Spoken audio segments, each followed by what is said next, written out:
passar rapidamente aqui a palavra para a nossa parceiríssima. Desculpa, isso. Antes de passar, Marisa, só dar uma mensagem de que todas as apresentações elas têm um QR Codezinho, que é justamente para acessar o formulário, no qual vocês vão poder manifestar as suas impressões, as suas vontades, sobre como a gente enxerga, como vocês enxergam, de fato, né, uma proposição que se adeque na perspectiva nacional, que vai para a Conferência Nacional dos ODS, tá bom? Então entrem, por favor, pelo QR Code, no formulário. Esse formulário é específico do eixo 2, então para a questão da sustentabilidade ambiental, que vai se encerrar às 12 horas, né? Tá bom? Então corre lá. Obrigado. Marisa, com você. Obrigada, Tiago. Em nome da Embrapa, agradeço. Está dando para ouvir? Tá? Em nome da Embrapa, eu agradeço o convite a você, ao Everson, né? É um prazer estar aqui na Conferência Livre de vocês. A semana passada foi a nossa, da Embrapa, e vocês estavam lá presentes com a gente, ajudando a gente a fazer essa construção das propostas. Eu sou a Marisa Prado, atualmente estou como gestora da Embrapa, da área de sustentabilidade da Embrapa. A Embrapa tem a sustentabilidade na sua visão, missão, valores, e está cada vez mais se estruturando para cumprir esse desafiador compromisso. A Embrapa criou sua política de sustentabilidade, criou uma área dedicada à sustentabilidade, e ano passado, em parceria com o Instituto Global ASG, a quem eu também cumprimento, nosso parceiro, nós lançamos e estamos construindo o nosso programa Embrapa ESG na prática, vinculado à nossa diretoria de governança e agora em conjunto com a rede ODS Embrapa, criada desde 2017.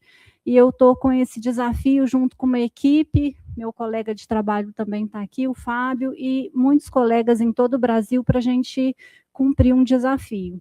Então, eu gostaria de trazer aqui a perspectiva do painel, né, que é como a Embrapa se conecta com a ODS2 e os demais correlatos. E falar sobre a S2 é falar sobre a Embrapa, porque o ODS2 fala sobre segurança alimentar, melhoria da nutrição e promover a agricultura sustentável. Isso está totalmente aderente à nossa visão, aos nossos objetivos estratégicos. E aí aqui eu queria abrir para vocês um pouco das tecnologias que eu trouxe vinculada a esse ODS2 e aos demais, né? Não tem como eu passar por aqui hoje sem falar do nosso plano ABC de agricultura de baixo carbono, uma tecnologia do plantio direto, a fixação biológica de nitrogênio, que reduz emissões, preserva o solo, vinculada a ODS 12, 13, 15, as nossas tecnologias de manejo de microbacias e de irrigação de precisão para preservação de recursos hídricos, a nossa tecnologia do ILPF, que é a integração lavoura, pecuária, floresta, que é uma síntese de uma cadeia produtiva resiliente que preserva enquanto produz. Então, falar de ODS 2 e dos ODS que tangenciam o ODS 2 é falar de Embrapa, da nossa missão e dos nossos objetivos estratégicos. Agora eu vou passar aqui rapidamente, trazendo algumas reflexões para a nossa pergunta do painel, sobre a perspectiva que a gente precisa gerar informação para a sustentabilidade. Nesse desafio que eu compartilhei com você sobre a Embrapa, nós temos muitos desafios relacionados à informação para a gente conseguir avançar no cumprimento da Agenda 2030 e para a gente conseguir fazer sustentabilidade. A nossa pergunta é: quais medidas práticas devem ser propostas para que cadeias produtivas assegurem a preservação dos recursos naturais e da biodiversidade, fortalecendo a resiliência climática nos territórios? Sob a perspectiva do nosso tema aqui hoje, informação para sustentabilidade.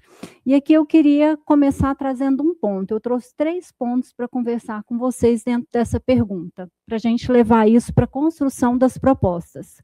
O primeiro, na minha visão, para essa pergunta sobre essa perspectiva de informação, é o seguinte: a gente precisa fazer um ajuste de mentalidade. o colega aqui, o José, falou sobre, né, o coração da 3P, uma mudança de comportamento, né? Você também trouxe a dinâmica do cuidado, porque às vezes a gente fala de mudança climática como se estivesse tão longe, né? No desastre climático, na região tal que aconteceu, mas a gente não quer se preocupar se a gente está gerando mais um resíduo, se a gente está apagando a luz, e a gente tem que lembrar que a sustentabilidade começa dentro de cada um de nós, dentro de cada comportamento e escolha que a gente faz, e dentro de casa, nas nossas instituições. E que esse é o caminho, no meu ponto de vista, para a gente conseguir, de fato, alavancar a Agenda 2030, desde a escala local até a escala global. Então, para mim, o primeiro ponto é um ajuste de mentalidade dentro da perspectiva de informação para sustentabilidade, de que dado e informação é farol. Tá? Dado e informação é farol. O que um farol faz, gente? Ele traz luz, traz, né, clareza. Então, dado e informação é clareza. Quem tem clareza tem visão, quem tem visão tem direção, quem tem direção sabe para onde vai e como vai. E aí, quando a gente fala de cadeia produtiva sustentável, né, e preservação de biodiversidade, cada vez mais o mercado exige das empresas, instituições públicas, privadas, diante do novo cenário climático e regulatório, o cumprimento de normas. Cada vez mais a gente tem mais normas para cumprir, para a gente poder ter elos sustentáveis na nossa cadeia de produção. Como que a gente presta conta se a gente está sendo sustentável ou não na nossa cadeia produtiva, no desenvolvimento da cadeia produtiva? Como que a gente atesta isso? A partir de evidências. E o que atestam essas evidências? Dados e informações. É simples assim.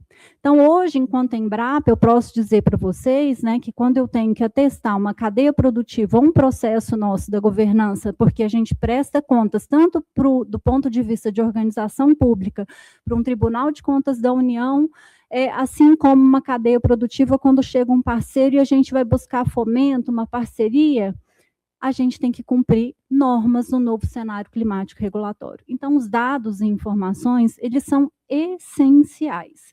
É o para onde eu estou, para onde eu vou e como eu vou. Né? Então, eu acho que o primeiro ponto que a gente tem que ter é esse, um ajuste de mentalidade sobre qual é o papel e a função de dado e informação.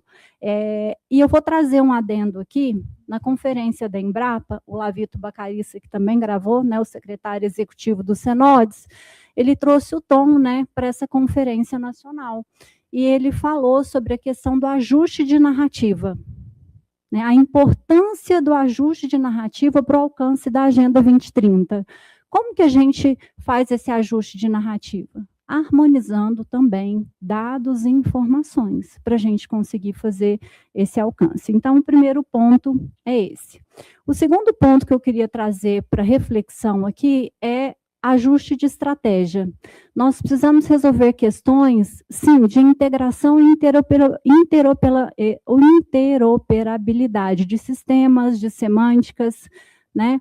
Agora, a gente também precisa resolver um vazio entre escalas. Mês passado, eu estava no encontro do IBGE, né, com o Senodes, de produtores de informações para a Agenda 2030. E qual o principal desafio? Desdobrar as metas globais em metas nacionais. E eu vou aumentar o desafio. Se a gente não tiver dados estaduais, municipais e organizacionais que convergem e conversam para responder às metas globais, nós não vamos sair do lugar. A gente precisa pensar que uma agenda organizacional local, municipal, estadual, ela precisa estar alinhada, ela precisa convergir e ela precisa conectar com a agenda global para a gente criar lastro. E aqui eu vou trazer outro ponto de reflexão que o Lavito trouxe também para nós, a necessidade de territorialização, de conhecer a identidade dos territórios para a gente fazer propostas efetivas. E se a gente continuar mantendo esse gap, essa lacuna entre escalas de dados e informações, nós não vamos resolver essa equação. Então, essa é a segunda reflexão. A terceira, eu quero falar um pouco da Embrapa, né? O como na Embrapa. A Embrapa é uma empresa que a gente trabalha gerando conhecimento e compartilhamos esse conhecimento, as tecnologias que nós geramos, por meio de dados e de informações. Então, nós também temos esse desafio dentro e fora de casa com quem a gente se conecta. Inclusive, precisamos estreitar, né, nosso relacionamento para a gente trabalhar mais em conjunto, porque a ideia é unir esforços para que a gente consiga trabalhar. E como que a gente tem atuado? A gente tem atuado na união de agendas, da agenda interna, que é o Programa Institucional de Sustentabilidade da Embrapa, a Embrapa ESG na prática, com a agenda externa, que é a agenda global. O que a gente está fazendo? A gente está convergindo a nossa agenda organizacional para a agenda global do ODS, alinhando ESG, que é a nossa agenda organizacional, com a agenda global, para buscar congruência, convergência e um maior alcance para que a gente tenha êxito nesse alinhamento de dados e informações. Outra estratégia que a gente está adotando, tendo em vista que nós temos 43 unidades descentralizadas distribuídas no Brasil, é fazer um espelhamento do desenvolvimento do programa com as agendas locais de cada unidade, e fazendo com que a agenda local de cada unidade tenha uma convergência com a agenda corporativa da empresa, que, por sua vez, tem uma convergência com a agenda global ODS. Então, é um alinhamento no sentido da gente buscar esse ajuste de narrativa, a territorialização da informação e, obviamente, promover integração e convergência. É isso. Muito obrigada. Obrigado, Marisa. Sua fala, ela provoca um diálogo, né, que a gente não tem tempo, mas a gente terá. Vamos com certeza aproximar as agendas. Muito importante, eu sou adepto dessa linha, sabe, a mudança da mentalidade, para sensibilização, para mudança de ação, de fato, né, importantíssimo isso.